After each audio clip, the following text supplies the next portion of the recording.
Hi and welcome back to the Nerd Shelves. I'm Judy. And I'm Michael. Today we're going to take a look at Star Wars The Deckbuilding Game. This is designed by Caleb Grace and is published by Fantasy Flight Games. Sent to us by Asomde Canada. Thank you. Michael is going to do an overview and then we're going to come back to tell you what we think about it. Star Wars The Deckbuilding Game is a two-player only competitive head-to-head game where one player plays the Rebel Alliance and the other plays as the Galactic Empire. Each player starts with their faction's starting cards and a deck of planet base cards, turning the starting home base face up on top of their planet deck. In between the players is the Galaxy row with 6 cards drawn from the Galaxy deck and placed in the row.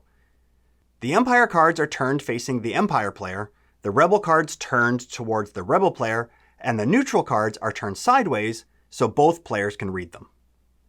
There is also a deck of 10 Outer Rim pilot cards and a force balance tracker to indicate the balance of force throughout the game. The game is played over a series of turns starting with the Empire and alternating between the two sides. On their turn, players use units and ships from their hand to build their decks, attack opponents' cards in the Galaxy row, and ultimately destroy the other side's planet bases while trying to lure the force to their side. The first player to destroy 4 opponents' bases is the winner. In standard deck building fashion, each player starts with 5 of their starting cards, leaving the rest in their draw pile. On their turn, players can carry out as many actions as they can, or want to, and in any order. First, to play a card from your hand, place it in front of you and instantly add resource cubes to your supply equal to the value on the card. And move the force marker the number of spaces equal to the force value also shown on the card.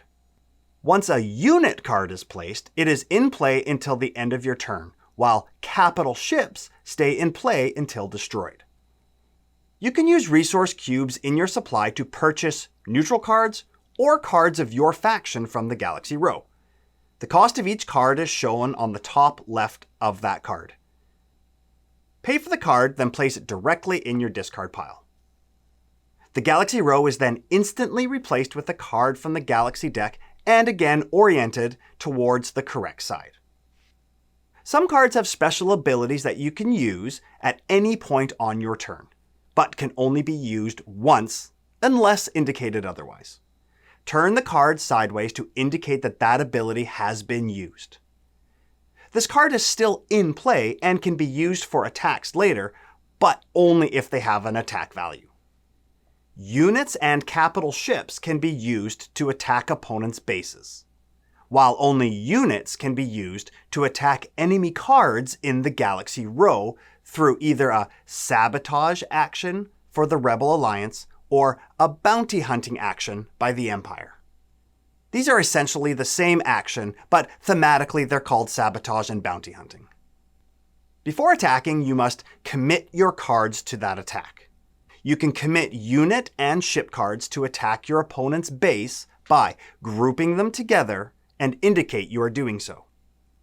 To commit units to a sabotage or bounty hunting action, place them in front of the target in the Galaxy row. Once you have committed all the units and ships you want to perform an attack, you can now resolve that attack.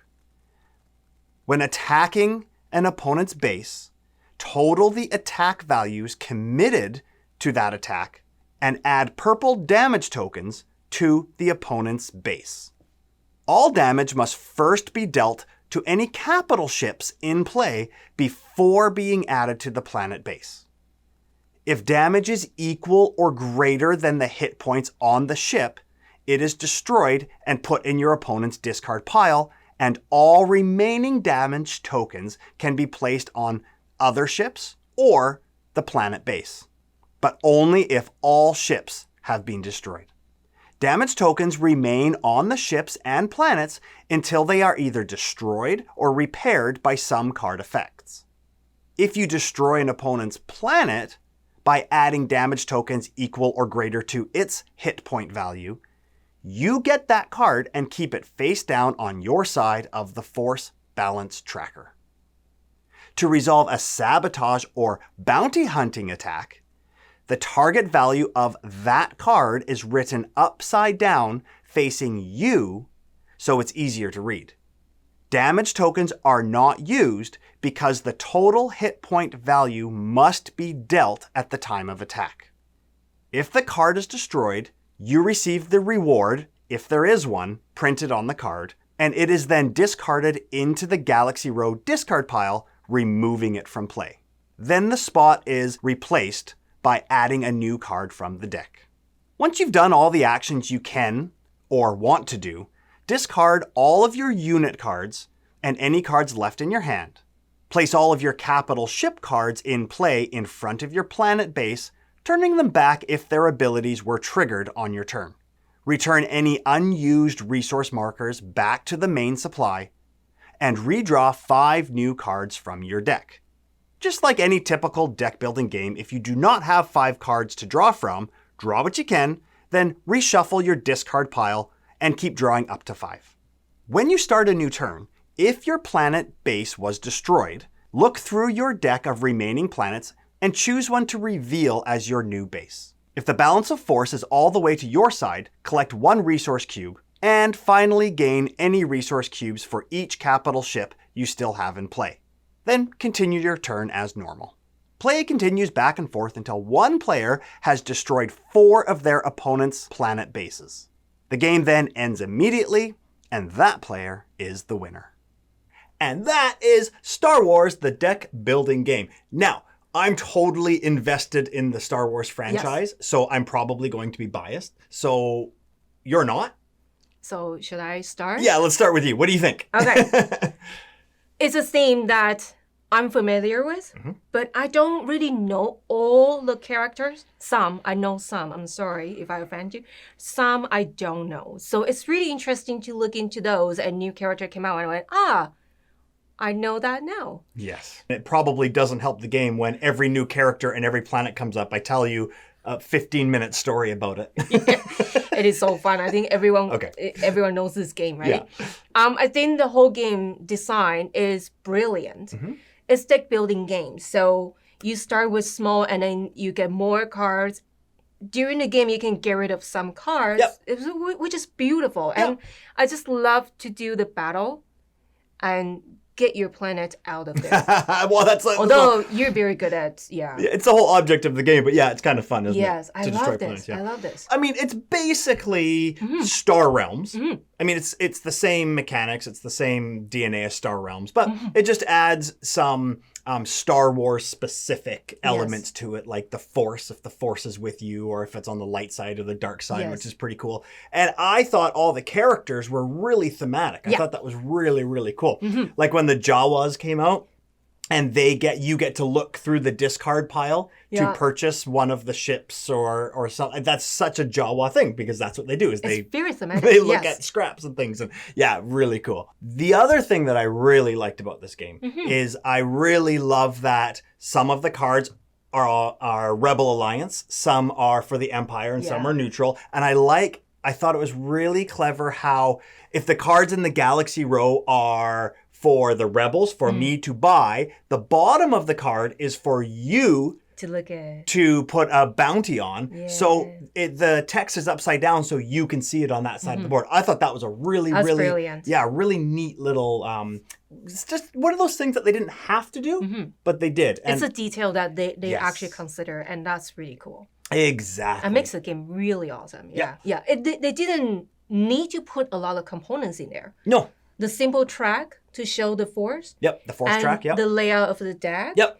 And the way they're facing it. Yep. Either facing you or me or mutual. Mind you, this is 2 players game.